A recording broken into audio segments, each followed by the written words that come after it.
السلام علیکم ورحمۃ اللہ۔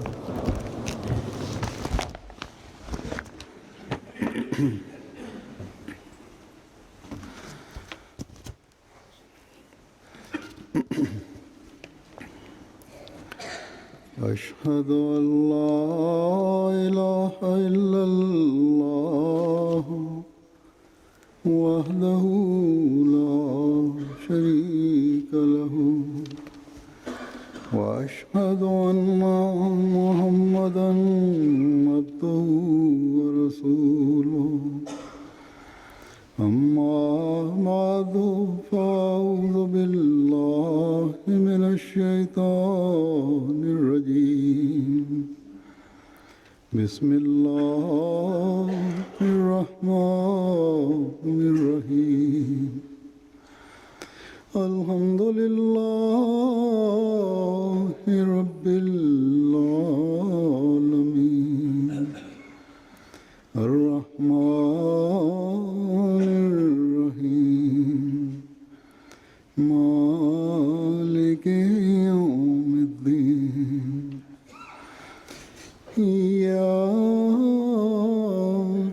نعبد وایاک نستعین اهدنا الصراط المستقیم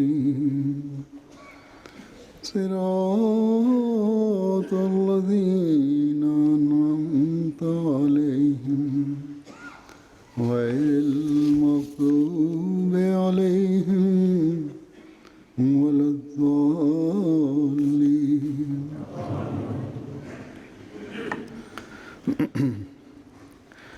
اللہ تعالیٰ کے فضل سے ہم آج کل رمضان کے مبارک مہینے سے گزر رہے ہیں۔ خوش قسمت ہیں وہ جو اس بابرکت مہینے سے فائدہ اٹھائیں گے، اور یہ برکتیں ملتی ہیں روزے کی حقیقت کو جاننے اور اس سے بھرپور فائدہ اٹھانے سے۔ بے شک حضرت صلی اللہ علیہ وسلم کا یہ ارشاد پر حق ہے کہ رمضان کا مہینہ آتا ہے تو جنت کے دروازے کھول دیے جاتے ہیں اور دوزخ کے دروازے بند کر دیے جاتے ہیں اور شیطان کو جکڑ دیا جاتا ہے۔ لیکن کیا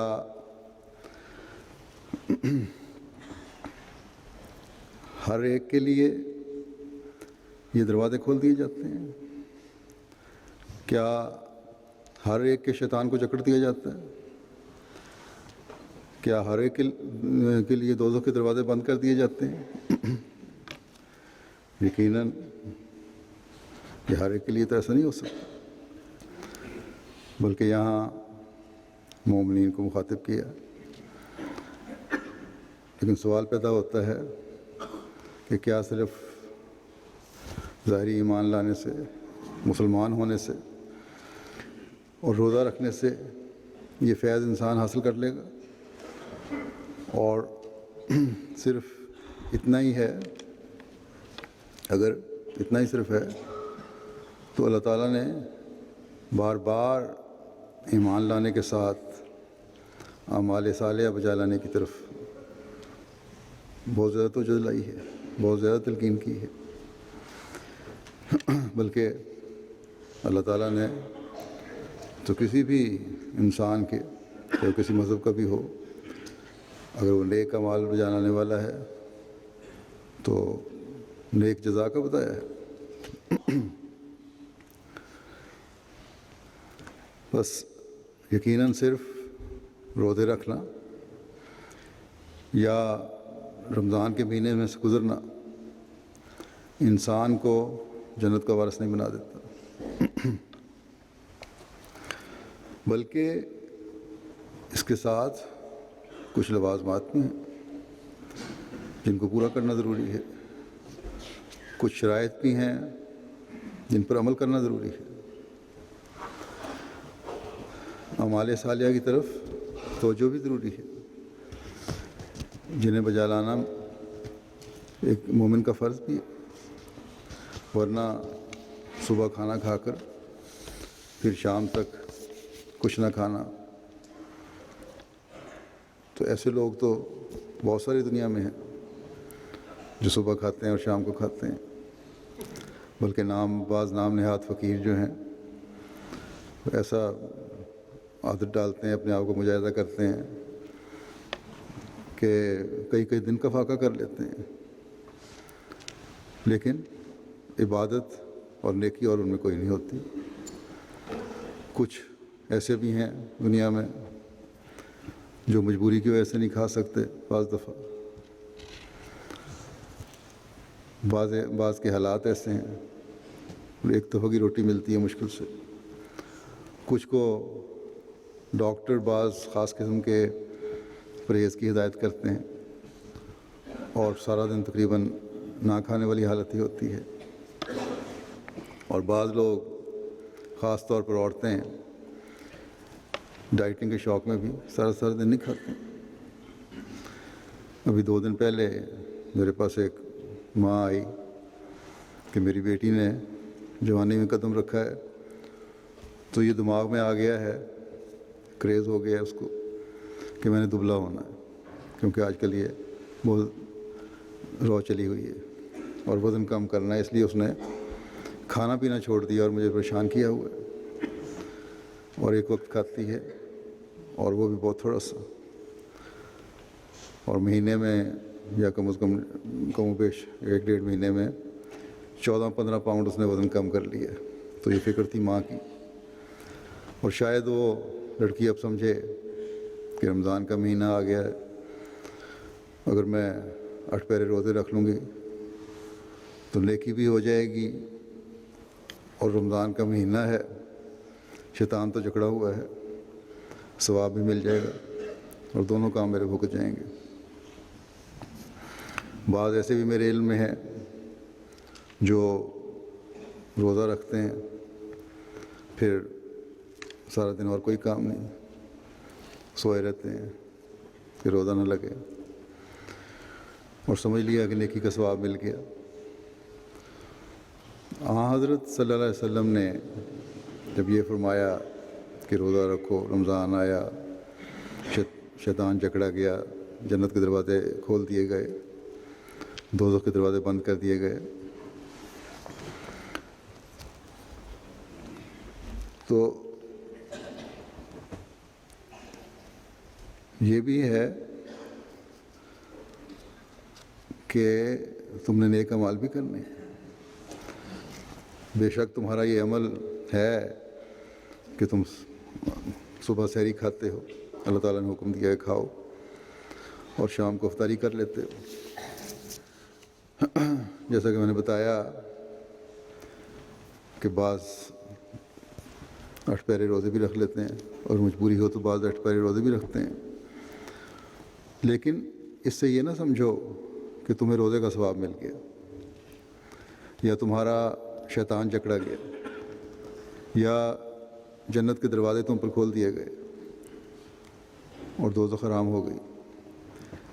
روزے کے مہینے میں اس سے فیض وہی پا سکتا ہے، وہی فیض یاب ہوگا جو اعمال صالحہ بھی بجا لائے گا، جو اللہ تعالیٰ کا خوف اور خشیت دل میں رکھتے ہوئے روزے رکھے اور اس کے ساتھ اپنے ہر عمل کو خدا تعالیٰ کی رضا کے مطابق ڈھالنے کی کوشش کرے.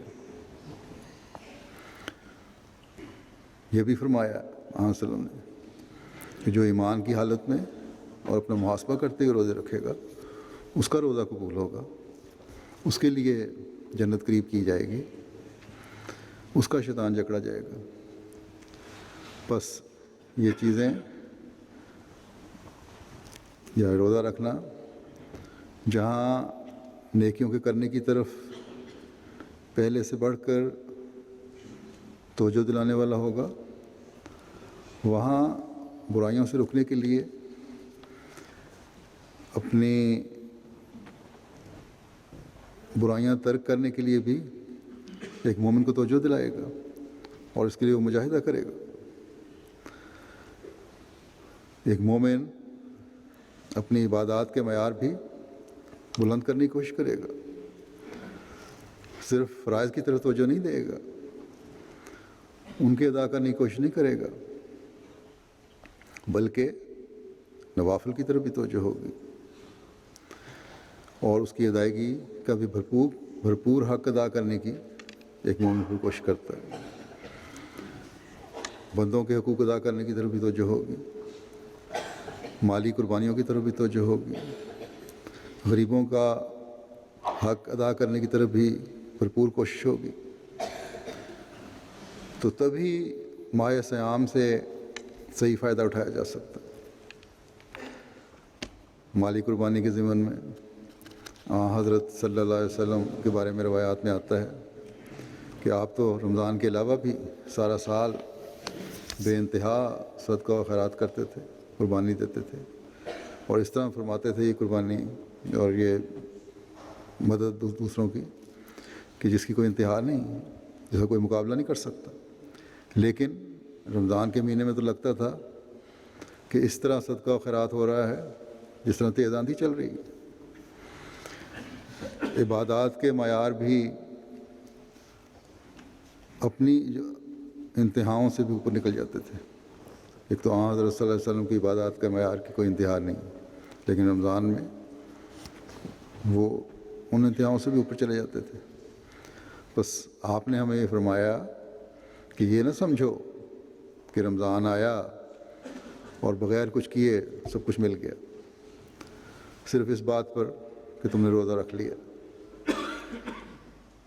آپ اس طرف توجہ دلاتے ہوئے کہ تم اس سے حقیقی فیض کس طرح اٹھا سکتے ہو، فرماتے ہیں کہ جو شخص ایک جگہ ایک حدیث روایت میں آتا ہے، فرمایا کہ جو شخص، ایک تو پہلے میں نے بات بتائی کہ ایمان کی حالت میں ہو اور اپنا محاسبہ کرنے والا ہو، اور اس بات کی طرف خاص طور پہ میں توجہ دلانا چاہتا ہوں، یہ بھی فرمایا آپ نے کہ جو شخص جھوٹ بولنے اور جھوٹ پر عمل کرنے سے نہیں رکتا، اللہ تعالیٰ کو اس کا بھوکا پیاسا رہنے کی کوئی ضرورت نہیں،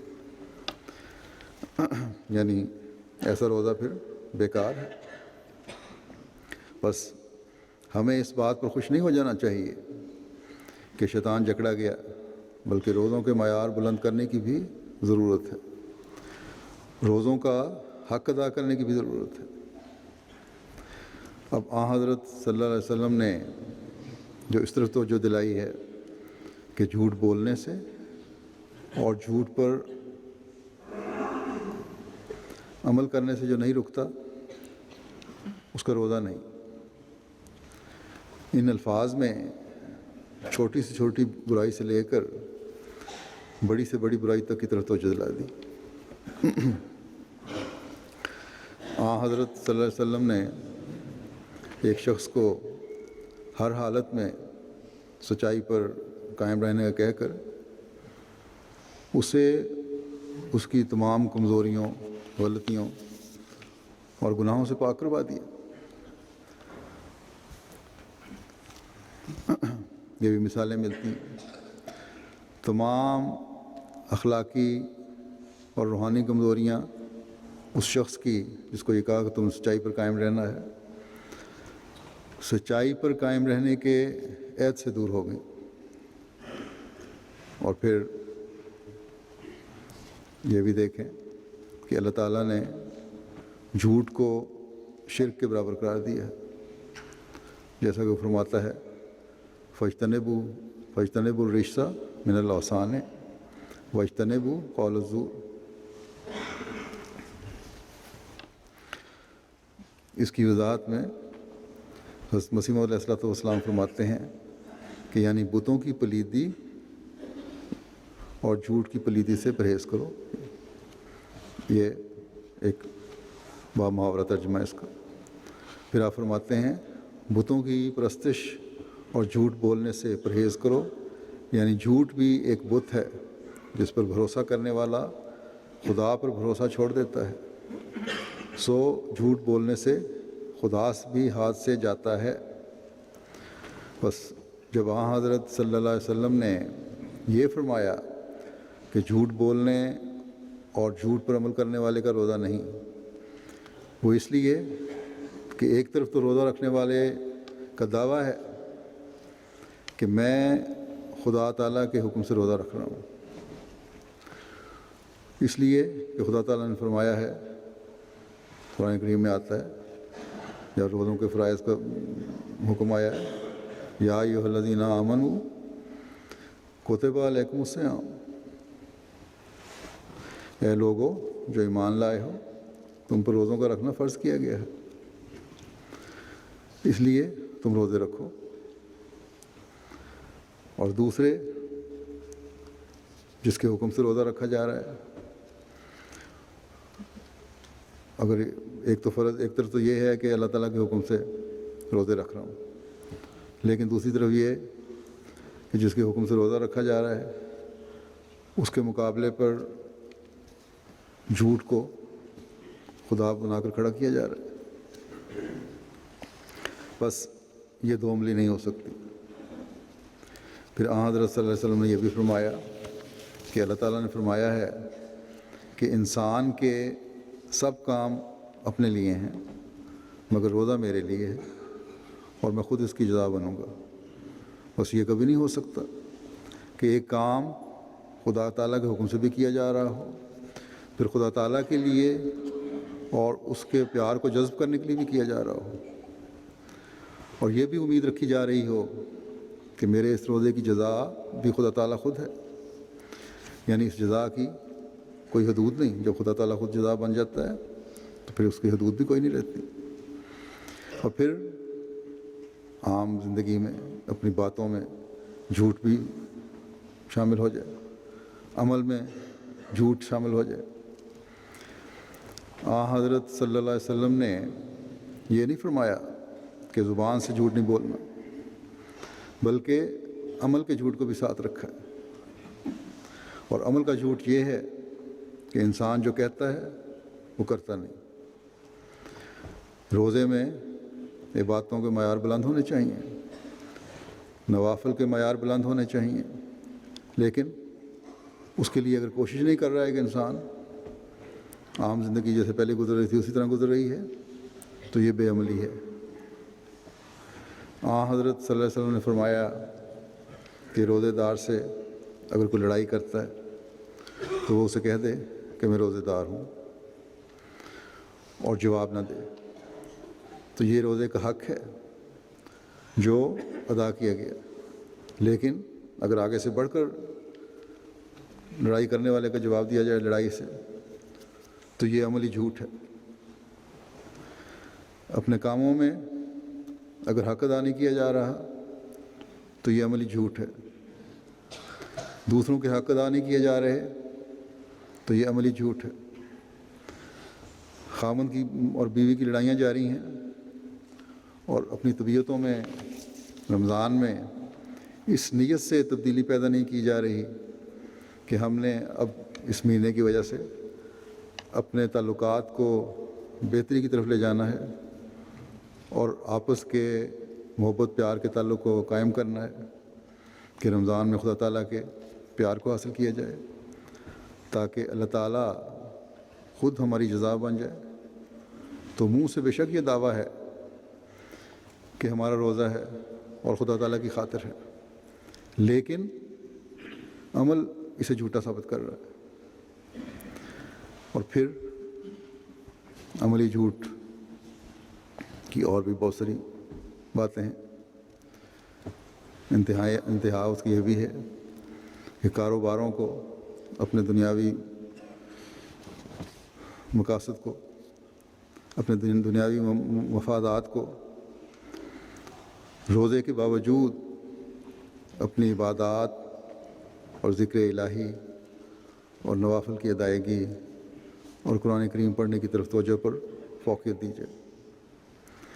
اور پھر اس سے بھی بڑھ کر بعض لوگ اپنے منافع کے لیے، دنیاوی فائدے کے لیے کاروباروں میں جھوٹ بولتے ہیں، گویا کہ خدا کے مقابلے پر جھوٹ کی اہمیت ہے۔ بس یہ عملی اور قولی جھوٹ یہ شرک ہیں۔ اور حضرت صلی اللہ علیہ وسلم نے فرمایا کہ ایسے روزے دار کا روزہ در حقیقت فاقہ ہے، کیونکہ اللہ تعالیٰ کے نزدیک اس کی کوئی اہمیت نہیں۔ بس یقیناً رمضان انقلاب لانے کا باعث بنتا ہے، شیطان بھی اس میں جکڑا جاتا ہے، جنت بھی قریب کر دی جاتی ہے، لیکن اس کے لیے جو اپنی حالت میں پاک تبدیلی پیدا کرنے کی کوشش کرے، اپنے ہر قول و فعل کو خدا تعالیٰ کی رضا کے مطابق ڈھالنے کی کوشش کرے، خدا تعالیٰ کے قریب ہونے کی کوشش کرے، خدا تعالیٰ کی حکومت کو اپنے پر قائم کرنے کی کوشش کرے، تاکہ اللہ تعالیٰ کی رحمت اور مغفرت اور بخشش جو عام حالات کی نسبت کئی گنا بڑھ جاتی ہے، اس سے بھرپور فائدہ اٹھائے اور اپنے نفس کے بتوں اور جھوٹے خداؤں کو جو لامحسوس طریق پر یا جانتے ہوئے بوجھتے ہوئے بھی بعض دفعہ خدا تعالیٰ کے مقابلے پر کھڑے ہو جاتے ہیں، ان کو ریزہ ریزہ کر کے ہوا میں اڑا دیں، تو پھر ایک انقلاب طبیعتوں میں پیدا ہوتا ہے جب یہ کوشش ہو۔ خدا تعالیٰ کی حکومت کے لیے جہاں روزوں کے ساتھ عبادتوں کے معیار حاصل کرنا ضروری ہے، قرآن کریم کو زیادہ سے زیادہ پڑھنا، اس کی تلاوت کرنا، اس پر غور کرنا ضروری ہے، وہاں ان عبادتوں کا اثر، قرآن کریم کے پڑھنے کا اثر اپنی ظاہری حالتوں اور اخلاق پر ہونا بھی ضروری ہے، تاکہ عملی سچائی ظاہر ہو۔ حضرت مسیح موعود علیہ السلام ایک جگہ فرماتے ہیں کہ مجھے اس وقت اس نصیحت کی حاجت نہیں کہ تم خون نہ کرو، کیونکہ بجز نہایت شریر آدمی کے کون ناحق کے خون کی طرف قدم اٹھاتا ہے، مگر میں کہتا ہوں کہ نا انصافی پر ضد کر کے سچائی کا خون نہ کرو، حق کو قبول کر لو اگرچہ ایک بچے سے، اور اگر مخالف کی طرف حق پاؤ تو پھر فی الفور اپنے خشک منطق کو چھوڑ دو۔ یہ نہیں کہ میرا مخالف ہے کوئی، وہ سچی بات بھی کہہ رہا ہے تو میں نے ضد میں آ کر قبول نہیں کرنا، پھر دلیلیں نہ دو، بحثیں نہ کرو، بلکہ اس کو چھوڑ دو اور سچائی کو قبول کرو۔ پھر فرمایا سچ پر ٹھہر جاؤ اور سچی گواہی دو، جیسا کہ اللہ جل شانہ فرماتا ہے فاجتنبوا الرجس من الاوثان واجتنبوا قول الزور، یعنی بتوں کی پلیدی سے بچو اور جھوٹ سے بھی، کہ وہ بت سے کم نہیں۔ فرمایا جو چیز قبلہ حق سے تمہارا منہ پھیرتی ہے وہی تمہاری راہ میں بت ہے۔ سچی گواہی دو اگرچہ تمہارے باپوں یا بھائیوں یا دوستوں پر ہو، چاہیے کہ کوئی عداوت بھی تم پر مانے نہ ہو، کسی بھی قسم کی دشمنی ہو، تمہارے سچ میں روک نہ ڈالنے۔ پھر آپ فرماتے ہیں زبان کا زیاں خطرناک ہے، اس لیے متقی اپنی زبان کو بہت ہی قابو میں رکھتا ہے، اس کے منہ سے کوئی ایسی بات نہیں نکلتی جو تقویٰ کے خلاف ہو۔ بس تم اپنی زبان پر حکومت کرو، نہ یہ کہ زبانیں تم پر حکومت کریں، اور اناپ شناپ بولتے رہو۔ بس تقویٰ یہ ہے، اور اس کو تقویٰ کو بے قدم مارنے کی، اس پر چلنے کی اس رمضان میں زیادہ سے زیادہ کوشش کرنی چاہیے، تاکہ ہم اللہ تعالیٰ کو قرب حاصل کر سکیں، تاکہ ان جنتوں میں جس کے دروازے کھولے گئے ہیں ہمارے داخل ہونے میں آسانیاں ہوں۔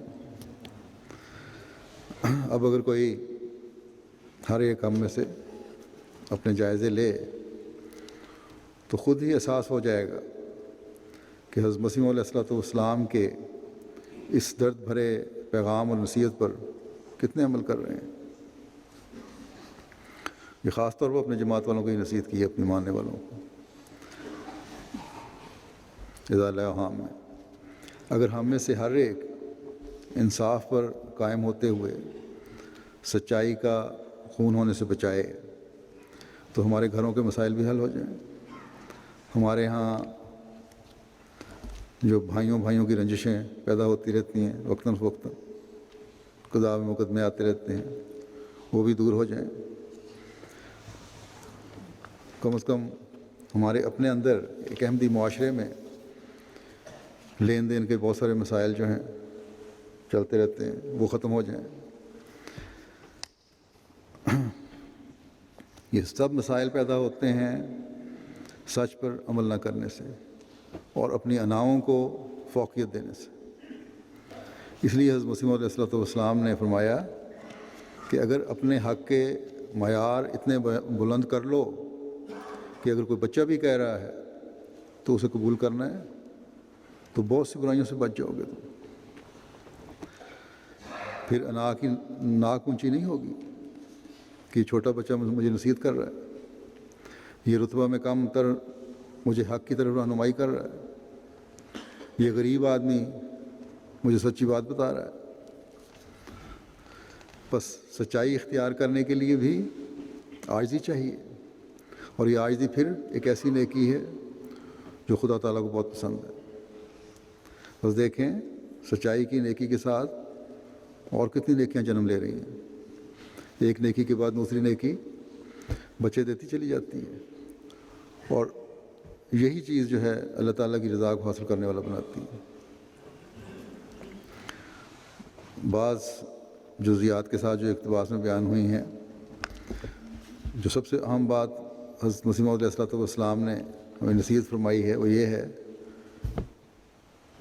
کہ جو چیز قبلہ حق سے تمہارا منہ پھیرتی ہے وہ تمہاری راہ میں بت ہے.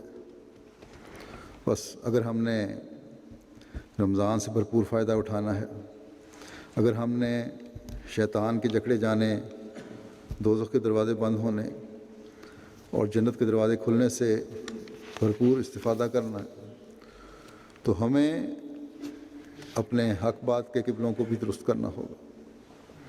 ہمارا قبلہ خدا تعالیٰ کی طرف ہوگا تو ہم اللہ تعالیٰ کے اس اعلان سے فائدہ اٹھا سکتے ہیں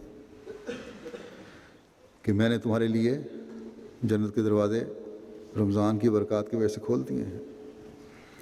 ہمیں حضرت صلی اللہ علیہ وسلم کی اس ارشاد پر غور کر کے اور عمل کر کے ہی جنت کے دروازے ملیں گے کہ اپنے قول و عمل کی سچائی کے معیار اونچے کرو. ورنہ اگر اس طرح توجہ نہیں تو خدا تعالیٰ کو تمہارے بھوکا پیاسا رہنے کی کوئی ضرورت نہیں. یہ تو خدا تعالیٰ کی اپنے بندے پر کمال مہربانی اور شفقت ہے کہ عبادتوں اور مختلف قسم کی نیکیوں کے راستے بتا کر ان پر چلنے والے کے لیے انعام مقرر کیے ہیں. اور رمضان کے مہینے میں تو ان عبادتوں اور نیکیوں کے ذریعے ان انعاموں کو حاصل کرنے کی تمام حدود کو ہی ختم کر دیا. بے انتہا حدود پہ انعاموں کا سلسلہ جاری فرما دیا اور فرمایا ہے کہ آؤ اور میری رضا کی جنتوں میں داخل ہو جاؤ. لیکن یاد رکھو کہ اس میں داخل ہونے کے لیے قولی اور عملی سچائی کا راستہ اپنانا ہوگا. اگر اس قبلے کی پیروی کرو گے تو جس طرح آج کل تو ہر گاڑی میں نیویگیشن لگا ہوتا ہے، نیویگیشن کے ذریعے سے تم صحیح مقام پر پہنچ جاتے ہو، صحیح جگہ پر پہنچو گے. ورنہ رمضان کے باوجود بھٹکتے پھرو گے. بلکہ دنیاوی نیویگیشن جو ہے اس میں تو بعض دفعہ غلطی بھی ہو جاتی ہے، بعض دفعہ صحیح فیڈ نہیں ہوتا، نئی سڑکیں بن جاتی ہیں، نظر بھی نہیں آ رہی ہوتی. بعض دفعہ دو راستوں میں سے ایک راستے کی طرف رہنمائی ہوتی ہے، لمبا چکر پڑ جاتا ہے. یا صحیح گلیوں، چھوٹے راستے کی تلاش میں گلیوں میں گھومتا پھرتا ہے انسان، ٹریفک مل جاتا ہے. لیکن خدا تعالیٰ کی طرف اگر قبلہ درست ہوگا تو سیدھے جنت کے دروازوں کی طرف انسان پہنچتا ہے. بس اس رمضان میں ہم میں سے ہر ایک کو کوشش کرنی چاہیے کہ اپنے قبلے درست کرے، اپنی قولی اور عملی سچائیوں کے معیار بلند کرے اور خدا تعالیٰ کی رضا کی جنتوں میں جانے کی کوشش کرے۔ اللہ تعالیٰ ہمیں اس کی توفیق دے۔ اس مضمون کو میں نے تھوڑا سا مختصر کیا ہے، ہو سکتا ہے اگر اللہ تعالیٰ نے چاہا تو باقی اگلے جمعے میں بیان کر دوں۔ مختصر کرنے کی وجہ یہ ہے کہ اس وقت میں سلسلے کے ایک دیرینہ بزرگ کا کچھ ذکر کرنا چاہتا ہوں جن کی گزشتہ دنوں وفات ہوئی ہے۔ یہ بزرگ مکرم چودھری شبیر احمد صاحب ہیں۔ پاکستان میں تو ہر احمدی اگر نہیں تو ہر جماعت کی اکثریت انہیں جانتی ہے یا جانتی ہوگی، اور پرانے لوگ تو بہرحال جانتے ہیں۔ ایک لمبا عرصہ بطور وکیل المعال اول انہیں خدمات سلسلہ بجا لانے کی توفیق ملی۔ یہ وہ بزرگ ہیں جنہوں نے جماعتی نظام میں،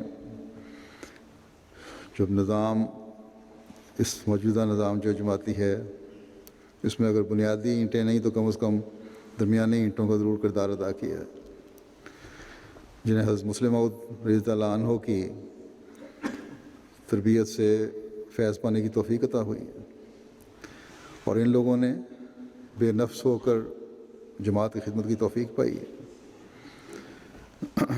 آج جو ہم پھل کھا رہے ہیں اس میں یہ ان پرانے لوگوں کی خدمات کا بہت بڑا حصہ ہے، بے نفس خدمات کا بہت بڑا حصہ ہے۔ اس کے علاوہ بھی کچھ وفات یافتگان ہیں، ان کا بھی ذکر ہوگا۔ مختصراً کچھ پہلو میں بیان کر دیتا ہوں۔ مکرم محترم چودھری شبیر احمد صاحب کے 22 جولائی 2012 کو یہ 95 سال کی عمر میں ان کی وفات ہوئی۔ انا للہ و انا الیہ راجعون۔ آپ کے والد حضرت حافظ عبدالعزیز صاحب اور والدہ حضرت عائشہ بیگم صاحبہ دونوں حضرت مسیح علیہ السلام کے صحابہ میں سے تھے، لیکن ان کے دادا نے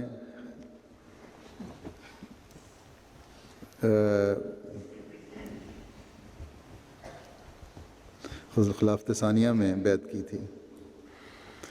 ان کے دادا چودھری نبی بخش صاحب ریاست جموں کے ایک باوقار ذمہ دار تھے، اور مسلمانوں پر بعض پابندیوں کے باعث ملکہ وکٹوریہ کے زمانے میں یہ ہجرت کر کے سیالکوٹ آ گئے، اور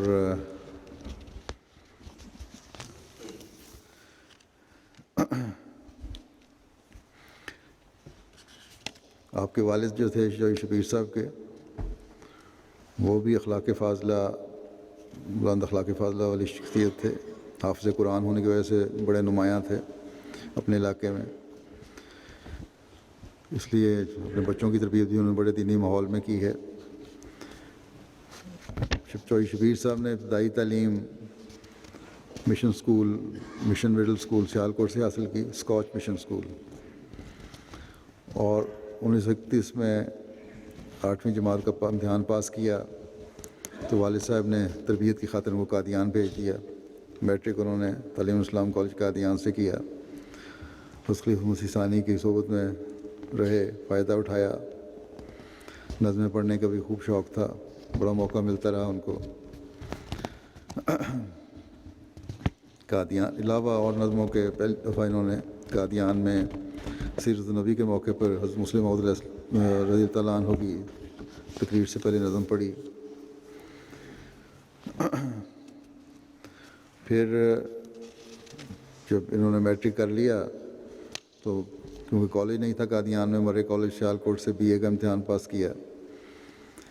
کچھ دیر اب قادیان میں رہے، اس کے بعد بھی، اور حضرت مولوی شیر علی صاحب کے ساتھ دفتر میں کام کیا، جبکہ حضرت مولوی شیر علی صاحب ترجمہ قرآن انگریزی میں مصروف تھے، تو آپ ٹائپنگ کا کام ان کے ساتھ کرتے رہے۔ پھر یہ ملازمت کی تلاش میں لاہور آئے، کچھ صحافت میں بھی وقت گزارا، اچھے معروف شاعر بھی تھے اور آواز بھی اچھی لے میں پڑھا کرتے تھے نظمیں اپنی، گفتگو میں بڑی شائستگی، محنت کے عادی، بہرحال یہ نیکیوں کا ایک مجموعہ تھے۔ 1940 میں ملٹری اکاؤنٹس کا امتحان پاس کیا اور یہ منتخب ہو گئے اور وہاں 11 سال کام کیا، لیکن 1944 میں اس عرصے کے دوران ہی اپنے آپ کو وقف کے لیے پیش کر دیا تھا انہوں نے۔ لیکن حضرت مسلم موعود نے ان کو 1950 میں بلایا اور ان کا خود انٹرویو لیا، اور یہ اپنی ملازمت سے استعفیٰ دے کے پھر روا آ گئے، اور پہلے نائب وکیل کے طور پر، اس کے بعد 1960 میں وکیل المال الاول کے طور پر وفات تک خدمات سر انجام دیں۔ 52 سال وکیل المال الاول کے، اور اس سے پہلے بھی 10 سال کام کیا انہوں نے۔ خلافت ثانیہ سے لے کے اب تک ان کو اللہ تعالیٰ نے کام کرنے کی توفیق عطا فرمائی۔ ذیلی تنظیموں میں بھی بڑا بھرپور خدمات سر انجام دیتے رہے۔ روا میں پہلے معتمد مجلس خدام الاحمدیہ مرکزیہ بنے۔ اس کے علاوہ بھی خدام الاحمدیہ کی مختلف کاموں میں خدمات پر مامور رہے۔ نائب صدر صف دوم انصار اللہ بھی رہے، پھر رکن خصوصی تو لمبا عرصہ رہے، مجلس کارپرداز کے ممبر بھی تھے، قاضی بھی تھے۔ 1960 میں ان کو حضرت صاحبزادہ مرزا بشیر احمد صاحب رضی اللہ تعالیٰ عنہ کی بیگم کی طرف سے حج بدل کا توفیق بھی ملی۔ مختلف ممالک میں دوروں پہ جاتے رہے، اور کئی شعری مجموعے ہیں ان کے۔ 1965 سے 1983 تک جلسہ سالانہ روا کے موقع پر ان کو نظمیں پڑھنے کا موقع ملا در زمین سے، اور یہاں بھی 2 دفعہ UK کے جلسے میں بھی 86 اور 98 میں ان کو نظم پڑھنے کا موقع ملا خلیفۃ المسیح رابع کے وقت میں۔ اس پہ ایک دفعہ خلیفۃ المسیح رابع نے ان کی نظم سننے کے بعد کہا تھا کہ آپ نے پرانے جلسوں کی یاد تازہ کر دی جو روا اور قادیان کے ہوتے تھے۔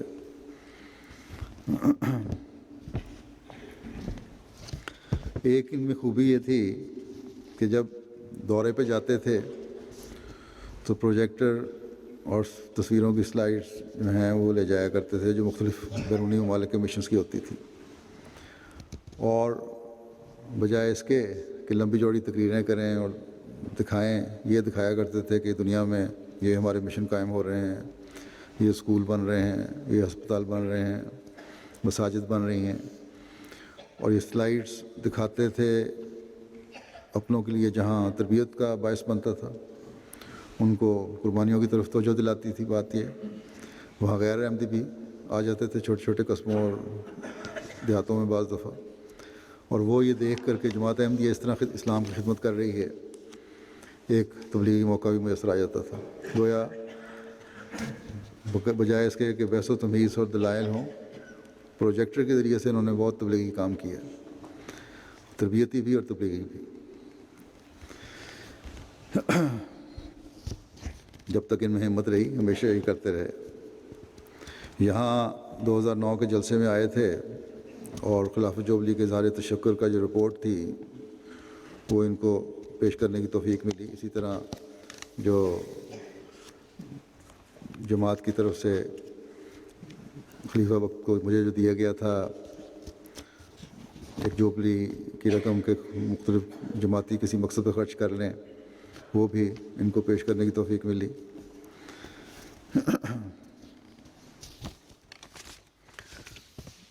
ان کے ایک بیٹے مبلغ سلسلہ امریکہ میں واقف زندگی ہیں، دوسرے واقف بیٹے روا میں ہیں، رشتہ ناطہ کے نائب ناظر ہیں، تیسرے بھی کچھ عرصہ وقف کیا انہوں نے، عارضی وقف تھا ان کا، افریقہ میں کیا، پھر یہاں آ گئے۔ فضل احمد طاہر آپ کے سیکرٹری تعلیم ہیں UK جماعت کے۔ تو یہ 3 بیٹے ہیں ان کے، بیٹیاں بھی اللہ تعالیٰ کے فضل سے اچھے جماعتی سے منسلک ہیں، ان کے خاوند بھی سارے۔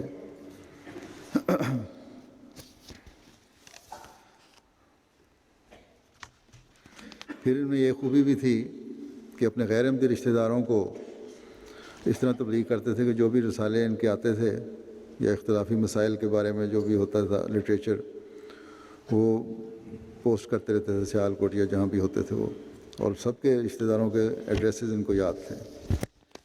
اس طرح الفضل یا کوئی رسالے بھیجتے رہتے تھے۔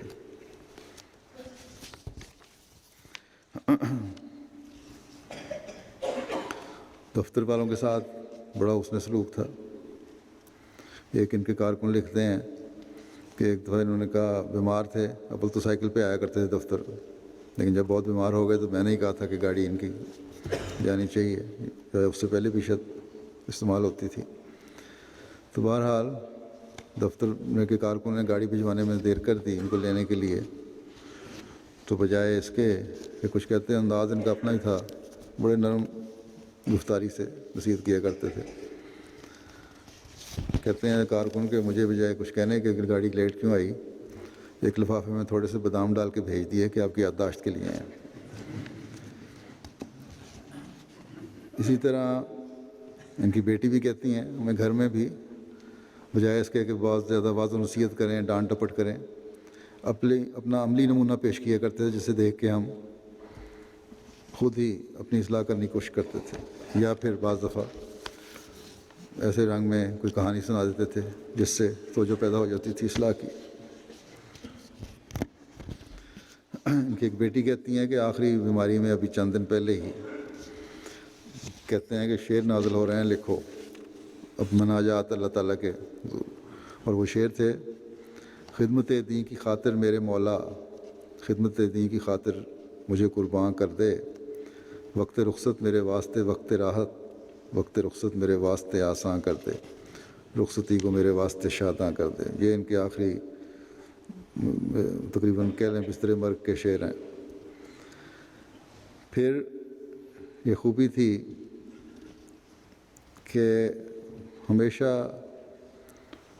شکر کے جذبات کے ساتھ حمد و ثنا کیا کرتے تھے،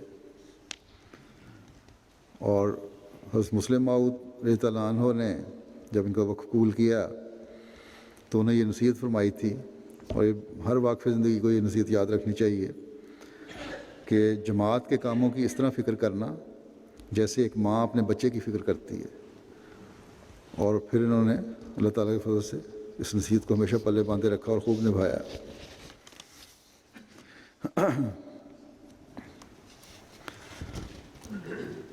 اور ہمیشہ باوجود اس کے وہ بیماری ہو، اس میں بھی گھر کے تعلقات ان کے اچھے تھے، بیوی کا بڑا خیال رکھنا، لیکن جہاں دین کا سوال آ جاتا تھا، دورے پہ وغیرہ پہ جانا ہوتا تھا، تو وہاں یہ کہہ دیا کرتے تھے۔ کئی دفعہ موقع ایسے آئے کہ ان کی اہلیاں بیمار ہیں یا بچے کی پیدائش ہونے والی ہے، تشویش ہے، تو کہتے تھے کہ میں خدا کے دین کے کاموں سے جاتا ہوں، باقی خدا تعالیٰ میرے کام سنوار دے گا، اور اللہ تعالیٰ سنوار بھی دیا کرتا تھا۔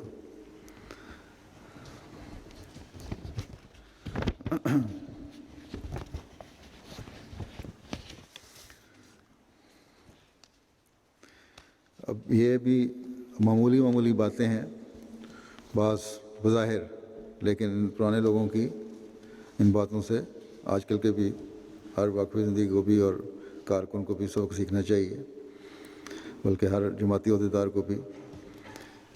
کہتے ہیں کہ ایک انسپیکٹر ان کے کچھ کتابیں دیکھ رہے تھے جو جلد کرائیں گئی دفتر کی طرف سے، ان میں ایک درسمین نکل آئی، تو اس درسمین کو لے کے اکاؤنٹنٹ صاحب کو بلایا اور فرمانے لگے کہ یہ تو میری ذاتی درسمین ہے، اس کو بھی آپ نے جلد کروا دیا ہے، اس پہ بتائیں کتنے پیسے خرچ ہوئے ہیں۔ اکاؤنٹنٹ نے یہ کہا کہ سب کتابیں اکٹھی جلد ہو گئی ہیں، لیکن آپ نے کہا نہیں، پتہ کرو۔ آخر پتہ کروایا، غالباً 8-10 روپے جو خرچ ہوئے تھے وہ جب تک اکاؤنٹنٹ کے حوالے نہیں کر دیے سکون نہیں آیا۔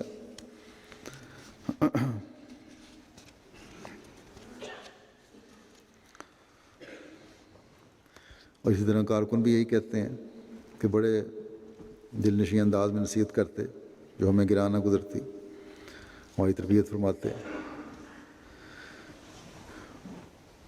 اکثر نصیحت فرماتے، اور یہ بڑی نصیحت ہے جو ہر ایک کو یاد رکھنی چاہیے کہ خدمت دین کو شوق اور محبت سے کرنا چاہیے، اور اس کے بدلے میں کسی طرح بھی طالب انعام نہیں ہونا چاہیے۔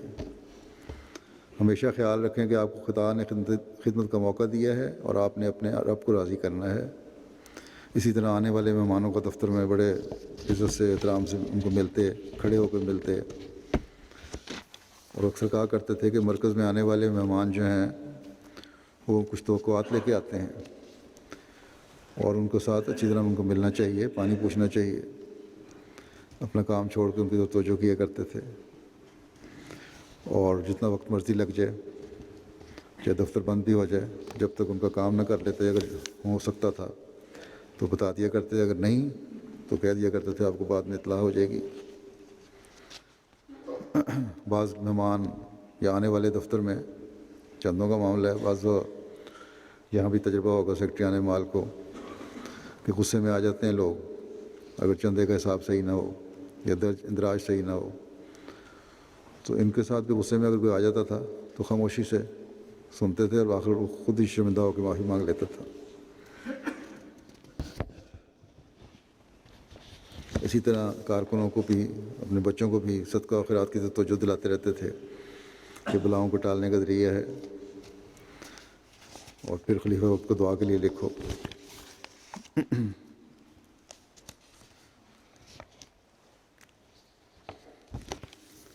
یہ خوبی تھی، کہا کرتے تھے اپنے انسپکٹران کو بھی کہ جب جا کے باہر دوروں میں جاؤ تو جماعتوں کو خلیفہ وقت کا پیغام پہنچاؤ، بجائے اس کے کہ اپنی زبان میں کچھ کہو۔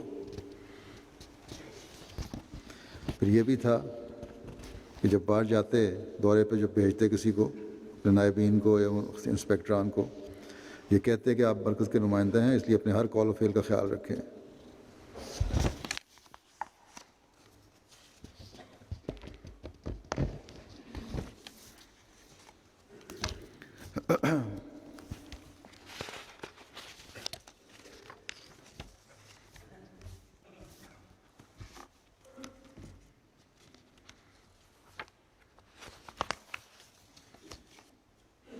بعض دفعہ دفتر سے زائد وقت گزارنا ہوتا تو خیال کرتے کہ دفتر بند ہو گیا ہے، اور کارکن یہ برا نہ سمجھیں تو ان کو کہا کرتے تھے بڑا اچھے انداز میں کہ آپ لوگ یہ نہ سمجھا کریں کہ دفتر والے باقی جو آرام سے گھر چلے گئے ہیں، ہم دفتر میں کام کر رہے ہیں، بلکہ یہ خیال کریں کہ وہ تو اپنا وقت ضائع کر رہے ہیں، چلے گئے ہیں، اور خدا تعالیٰ ہمیں اضافی خدمت کا موقع دے رہا ہے۔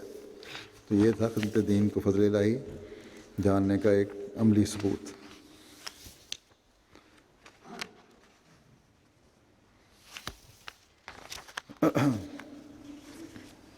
ایک ان کے کارکن کہتے ہیں کہ 4-5 دن پہلے وفات سے ان کی تیمارداری کے لیے خاکسار گیا تو مجھے کہنے لگے کہ کوئی ناصر احمد نام کارکن آیا تھا تیمارداری کے لیے، آپ جانتے ہیں اسے؟ تو کہتے ہیں میں نے انہیں کہا کہ تحریک جدید میں 3-4 کارکن ہیں ناصر نام کے۔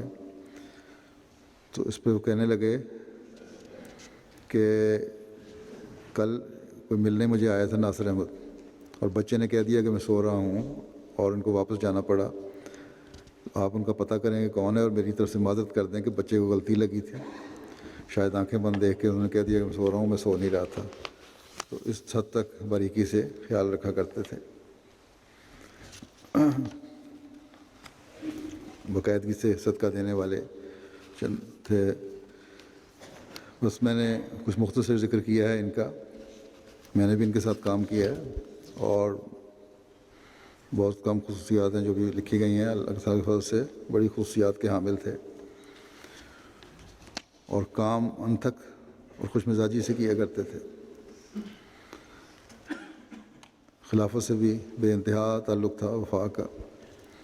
بہرحال یہ بزرگ تھے جو وفا کے ساتھ جہاں اپنے کام میں مگن تھے، خلیفہ وقت کے سلطان نصیر بھی تھے، اور پھر اس کے ساتھ ہی خلیفہ وقت کے لیے دعائیں بھی بے انتہا کیا کرتے تھے۔ اللہ تعالیٰ ان کے درجات بلند فرمائے۔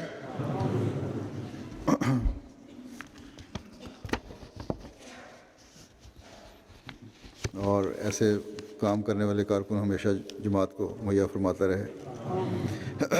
اس کے علاوہ کچھ اور بھی ہیں وفات یافتگان جن کا میں ذکر کیا ہے۔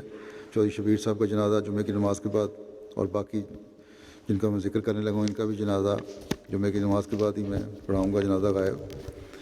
ان میں سے ایک ہمارے مربی سلسلہ مقبول احمد ظفر صاحب ہیں جو آج کل وزارت اصلاح و ارشاد میں تھے۔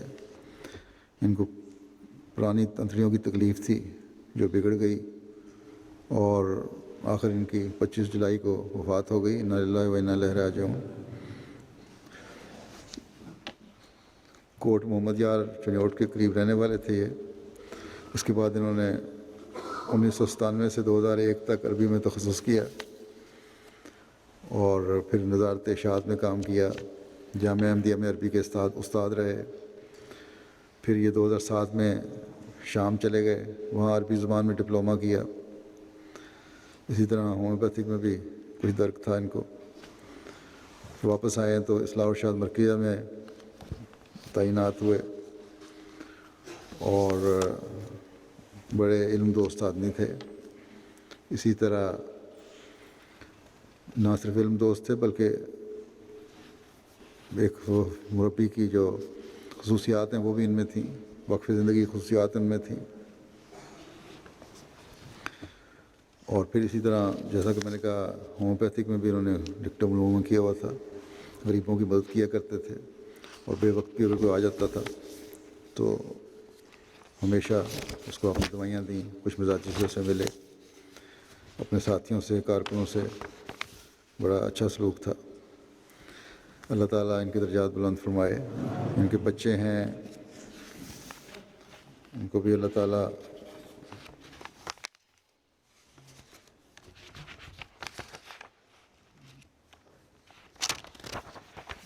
صبر اور حوصلہ دے۔ دوسرا جنازہ ہے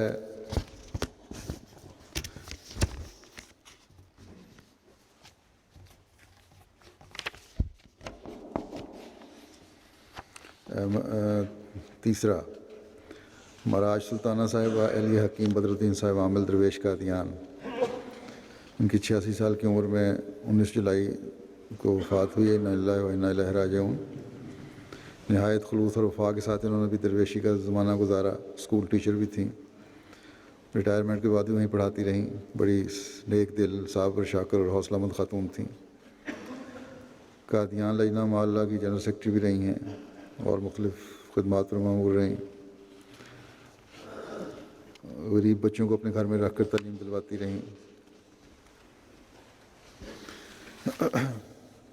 اللہ تعالیٰ مرحومہ کے درجات بلند فرمائے۔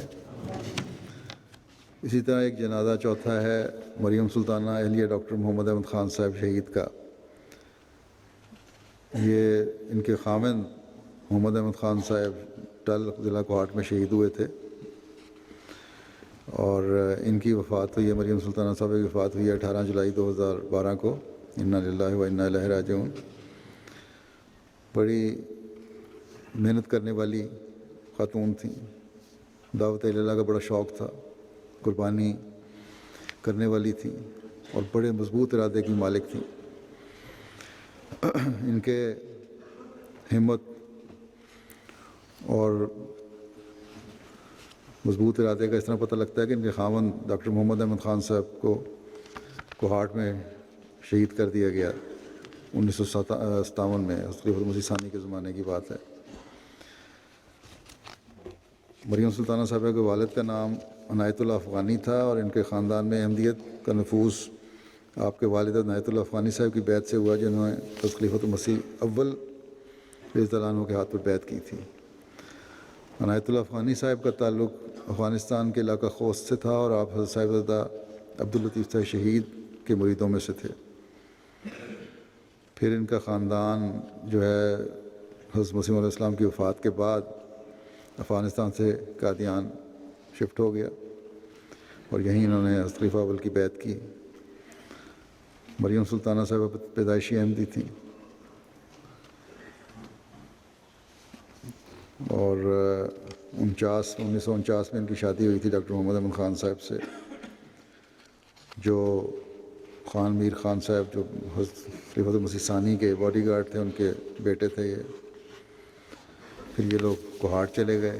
وہاں ایک معاند مولوی نے ایک دفعہ ان کو آیا کہ ایک مریض بیمار ہے اور بلایا اور لے گیا، وہاں جا کے ان کو شہید کر دیا گولی مار کے۔ اور پھر جب ان کی لاش آئی، وہ کوئی احمدی نہیں تھا ان کے، اکیلا گھر تھا احمدیوں کا، چھوٹے چھوٹے بچے، تو خامد ان کے موسی بھی تھے، تو اب لاش گھر میں پڑی ہے، چھوٹے بچے بھی لکھ رہے ہیں، کیا کریں؟ خیر بڑا، اور دلاسا دینے والا بھی کوئی نہیں، مشورہ دینے والا کوئی نہیں، کمیونیکیشن کا نظام کوئی نہیں تھا، فون وون بھی کوئی نہیں تھا، اور یہ بھی تھا ان کو موسی ہے میرا خامد، اس کو لے کے جانا ہے روا۔ تو انہوں نے بہرحال بڑی ہمت کی اور ٹرک ایک کرائے پہ لیا کسی طرح، اور اس کو ناش بھی رکھی، بچے بٹھائے، اور بیٹھ کے تو نخلا جب قریب خلیفہ مسیح ثانی تھے ان دنوں میں، وہاں پہ لے آئیں، وہاں ان کا جنازہ پڑھا گیا، پھر روا لے کر آئیں، اور پھر بڑی محنت سے اپنے بچوں کی تربیت کی، ان کو کوشش کی کہ صحیح تربیت ہو جائے، پڑھائیں لکھائیں، اور اللہ تعالیٰ کے فضل سے اس میں وصول فروغ ہوئی۔ اللہ تعالیٰ ان کی جو خواہش تھی کہ بچے بھی نیکیوں پر قائم رہیں، اور اس وجہ سے وہ بچا کے لائیں تھیں اس ماحول سے ان کو، اللہ تعالیٰ ان کی اولاد در اولاد اور نسلوں میں احمدیت کے خادم پیدا کرتا رہے، اور حقیقی وفا کے ساتھ احمدیت کے ساتھ جڑے رہنے والے ہوں۔ اللہ تعالیٰ ان کے بھی درجات بلند فرمائے۔ جیسا کہ میں نے کہا، ابھی نماز جمعہ کے بعد ان سب کے نماز جنازہ غائب ادا کروں گا۔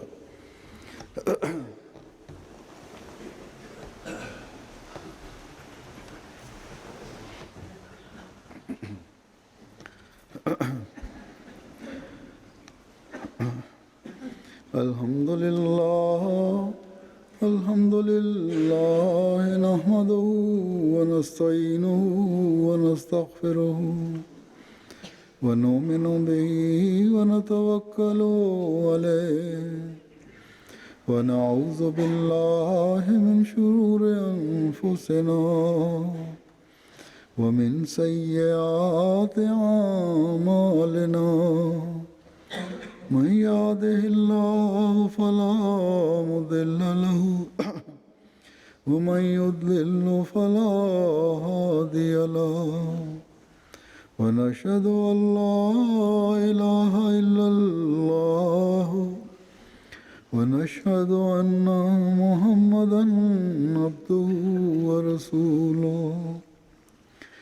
عباد الله رحمكم الله، إن الله يأمر بالعدل والإحسان وإيتاء ذي القربى وينهى عن الفحشاء والمنكر والبغي يعظكم لعلكم تذكرون۔ اذكروا الله يذكركم وادعوه يستجب لكم ولذكر الله أكبر۔